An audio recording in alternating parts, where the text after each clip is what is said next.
Fakta unik Pablo Escobar, bagian kedua.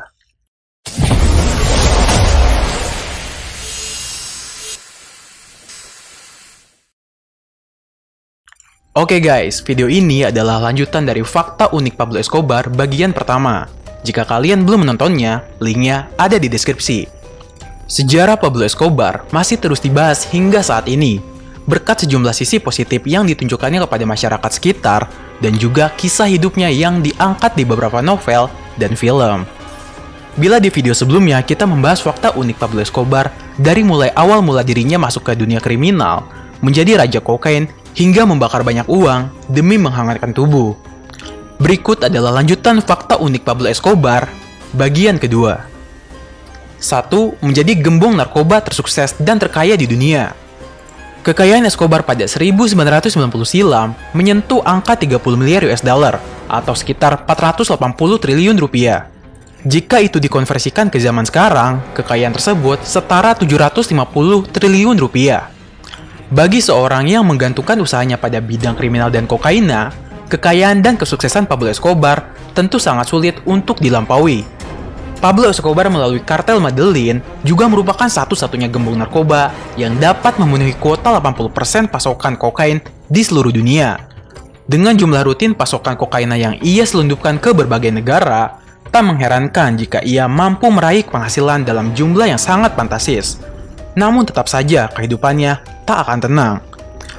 Pablo Escobar menjadi incaran kelas atas bagi Interpol, FBI, CIA, atau pihak berwajib di Amerika lainnya. Bagaimana tidak, Escobar menjadi dalang yang bertanggung jawab terhadap penyelundupan narkoba terbesar yang masuk ke Amerika Serikat dan ke Meksiko. 2. Pernah menawarkan bantuan untuk melunasi utang negara Kolombia. Mungkin hal ini terjadi sebagai satu-satunya dalam sejarah saat seorang kriminal dan gembong kokaina menawarkan bantuan pelunasan utang negaranya. Namun hal itu dilakukan dengan syarat yang mutlak. Dilansir dari Britannica, Escobar menawarkan bantuan dana untuk pelunasan utang sebesar 10 miliar US dollar atau 160 triliun rupiah. Namun, ia harus diberikan kebebasan atas perjanjian ekstradisi apapun. Kejadian ini terjadi pada era 1980-an, saat Kolombia sangat tengah memiliki utang cukup dan besar pada Bank Dunia. Upaya suap yang dilakukan Escobar ditolak mentah-mentah oleh pemerintah Kolombia.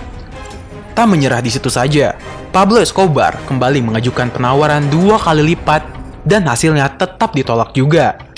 Suap ratusan triliun itu disebut ditolak oleh pemerintah Kolombia. Pembebasan ekstradisi ini sangat penting bagi Escobar karena saat itu ia menjadi buronan yang diburu oleh Amerika Serikat. Escobar didakwa kasus penyelundupan narkoba, pembunuhan berencana, hingga dalang dibalik kematian ratusan hingga ribuan orang. 3. Tewas di tangan Delta Force dan kepolisian Kolombia. Pemburuan terhadap Raja Kokaina Pablo Escobar akhirnya dilakukan secara serius oleh pihak kepolisian Kolombia yang dibantu oleh pihak Amerika Serikat melalui Delta Force. Pablo Escobar tewas pada 2 Desember 1993 akibat tembakan yang dilancarkan oleh pihak kepolisian Kolombia.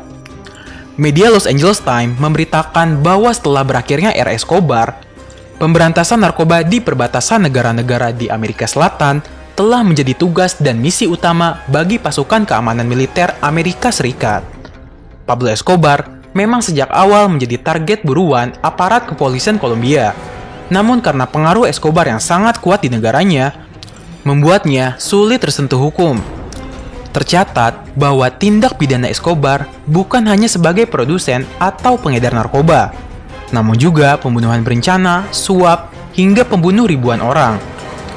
Dan itulah beberapa fakta tentang Pablo Escobar, seorang gembong narkoba legendaris yang sangat berpengaruh pada zamannya. Dengan bisnis ilegal yang digelutinya, Pablo Escobar memanglah sukses secara finansial. Namun, hidupnya tidak pernah tenang.